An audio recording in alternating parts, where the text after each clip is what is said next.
Hello guys, ayan. Maaga po tayong naglakad ngayon sa tubig para puntahan po natin yung pabahay na part po ng Masantol para kumustahin po natin kung anong kalagayan ng pabahay ngayon. 7 days na po mula nung bumaha at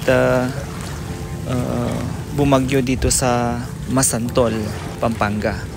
So ayan, habang tayo ay nilalakbay yung baha, ayan, nakikita po natin na mataas pa rin yung tubig baha, na kung saan nahihirapan yung mga residente na mamalengke,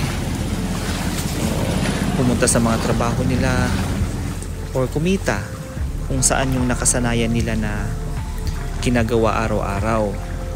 Ngayon, ito po yung paaralan ng Masantol Central School ng Masantol, Pampanga. Lubog pa rin kung saan nandito lahat yung mga residente na lumikas. Ito ay pinayagan ng lokal na pamahalaan na gawing evacuation center na pwedeng tuluyan yung mga nasalanta at naapektuhan ng bagyo ngayong taon. So ayan, tapos dito po sa may pupuntahan natin ay napakahirap ngayon yung pamumuhay nila kasi wala na yung araw-araw na ginagawa nila, hindi na nila nagagawa ngayon. Tsaka bukod tanging bangka. Tapos ang kinatatakutan ng mga residente ay yung susunod naman na mangyayari, kundi kagaya ng sakit, mga sakit na maidudulot nitong baha kasi marumi na yung tubig at saka nag-iiba na rin yung kulay. Kaya yun yung ikinababahala ng mga residente na naapektuhan ng baha at bagyong ito. Ayan, sumakay na po tayo ng tricycle para mapabilis yung pagpunta natin sa pabahay, saan yun yung i-cover natin sa araw na ito. Ito po yung boulevard na tinatawag, saan dito yung daan at saka ilog. Pero kung napapansin nyo, mataas pa rin po yung ilog. Ang hirap bumaba yung tubig baha.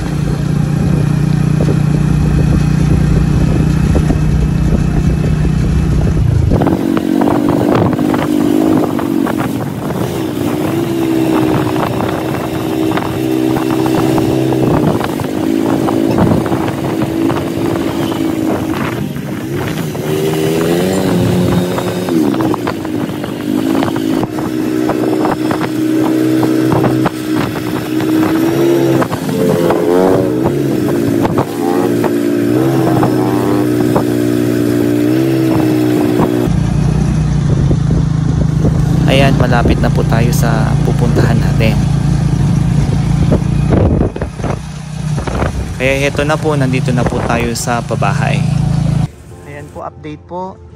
Bali po, may nag-request po na puntahan natin itong pabahay. Titignan natin kung anong sitwasyon. Bali 7 days na po simula nung bumaha o bumagyo. Ito pa rin po yung itsura ng bahay nila dito. Dito po sa pabahay, Masantol, Pampanga. Yan. Pasok pa rin yung tubig. Kaya wala pa rin yung mga tao dito. Yung mga pumupunta pa rin lang dito, mga naglilinis ng bahay nila, tinicheck yung mga bahay nila kung meron pa yung mga gamit nila. Nakakatakot kasi dito yung wire ng kuryente. Yan, naglilinis sila. Marami pa rin, nakalak yung mga bahay nila, walang katao-tao, parang nagmisto lang ghost town. Umupo naman, kaya lang mahirap bumaba yung tubig kasi walang pupuntahan eh. Kasi halos yung ilog, dagat at baha pantay-pantay. Kaya walang pupuntahan. walang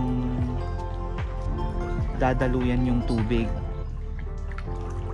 Ayan o, kawawa yung mga bahay nila dito, halos walang tao. Ang tahimik, nakakapanibago. Yan. Tignan nyo kung saan baha dito oh. Lampas tuhod pa rin. Ito yung tsura ng bahay. Meron pa dun sa loob. Ayan. Ayan yung mga tsura ng bahay. Doon tayo pupunta sa ano, eskwelahan nila doon, yung school. Titignan natin kung anong itsura.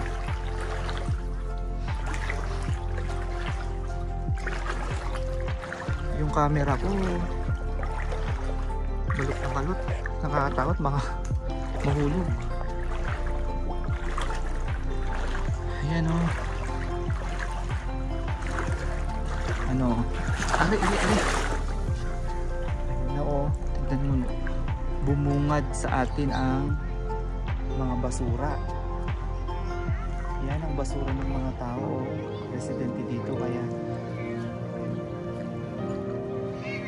minsan kasalanan din ng mga tao eh.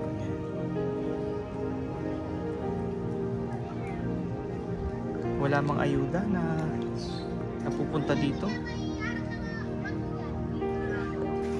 Tignan mo yung itsura nila oh. Nakapatong na sila sa may katre nila. Ayan oh. Kumusta na po kayo dito? Anong nangyayari?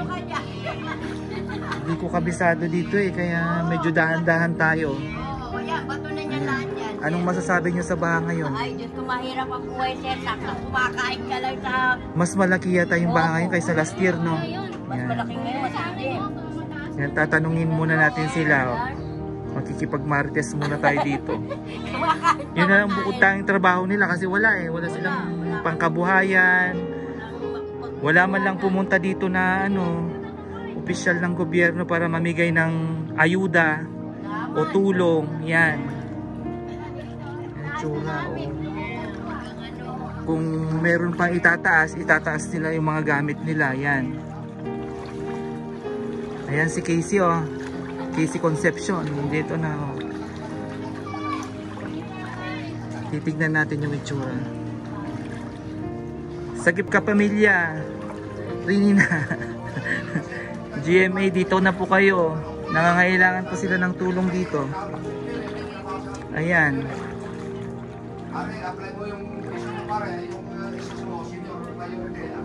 Yan o, si JR pala to.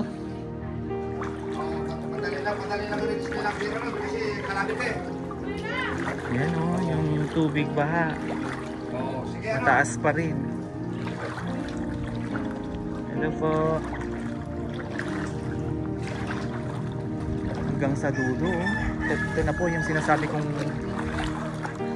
eskwelahan na ginawang evacuation center ng Pabahay, Santol, Pampanga. Yan. Yan po yung school pero sa first floor baha. Sa naka first floor ng school baha. Ang problema dito yung CR. Lumilitaw yung dumi ng tao. Ayan o. Ang lalim. Ayan o. Ayan po yung itsura ng eskwelahan. Tandaan kaya tayo dito. School. Ayan po yung school kung saan nandito halos lahat yung mga taga-pabahay na lumikas sa kanilang mga tahanan. Ang hirap nito, kulang yung kwarto, kulang yung paliguan, kulang yung CR para sa kanila.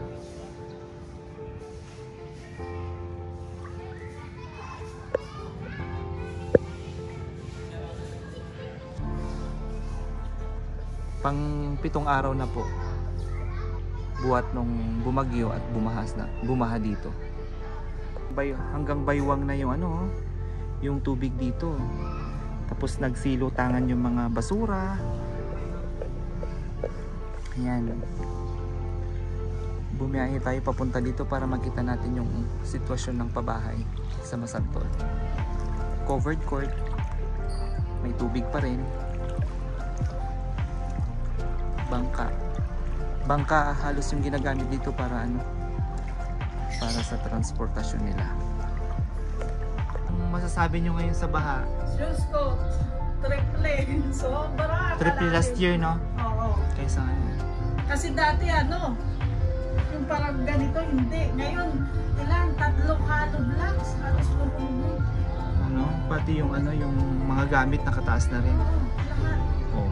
Papatong-patong, dadagdag ka. Aabot na sa bubong nila yung mga gamit nila, oh. Yung Sa taas. tututik namin sinadyang mataas, pinatong pa namin sa 8 na hollow blocks kasi pag hindi yung lubog. Hanggang nagaganyan siya. Ayan po si ate, pwede yung presidente po dito sa Masantol, pabahay. Ayan, nakapanayam natin yung isang residente dito. Hindi natin sila matatanong kasi halos lahat dito ng tao, wala. Nagsilayasan sila, nandun sila sa evacuation center. Ano yung itsura ng covered court, itsura ng grocery. Ayan, halos kalahati yung lubog. Mga bahay, water station. Yung dating matao, halos walang tao ngayon. Kapag normal days nung wala pang baha, ang dami-daming tao dito. Halos dito yung liga, halos dito yung event. Ngayon wala na, tubig na nakikita ngayon hanggang sa dulo.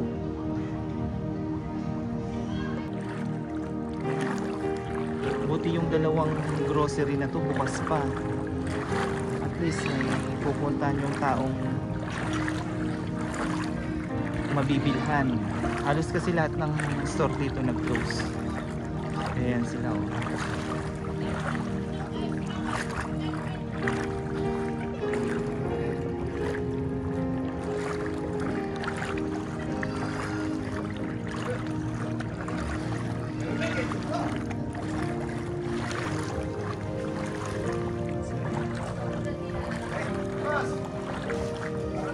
Oo. Si madam, oh. Yan, baha pa rin. Tapos, baha yung mga paninda nila, oh. Yun. Sa... Grabe tubig, hindi na kami makahinga. Hindi naman. Nag-iisa lang ako sa bahay tubig. Hindi kagaya last year, no? Wala nang mahigaan. Yung bahay nyo po doon sa dulo. Sa tulong-dulo po, hindi man kami inaabot ng rasyon doon. Tapos yung tubig. Ang tubig, ang lalim hanggang dibdib yung tubig sa amin sa loob. Ngayon, bumaba mamaya, malalim na naman. Yan guys, napakinggan nyo na yung ano, yung sinasabi ni isang presidente dito sa babahay. Mataas talaga yung tubig dito. Pero last year hindi naman ganito, di ba? Hindi naman ganito. Ngayon lang. Mga gamit namin, nagtalansikan na. Sayang. Buti na may binigyan kayo ng ano, ng... Yung sa attorney, nagdaan lang ako dyan. Yan, shout out kay attorney... Bigyan kita ng bigas. Attorney... Manuel. O yan, binigyan si madam ng 5 kilos na bigas. Yan, malaking tulong na rin yan, di ba? Ilang araw din na pangkain yan. Nag-iusa lang ako sa bahay yan. Yung upo ako, pinagpatok-patok ko lang, hindi mo maiwanan kasi yung mga gamit mo. Yan din yung mga tao kung saan sila ano, namamalengke doon pa sa dulo. Wala na Layo. kasi doon eh. Wala na, no? Wala. Pag wala kang rasyon, patay ka doon. Yan. Okay.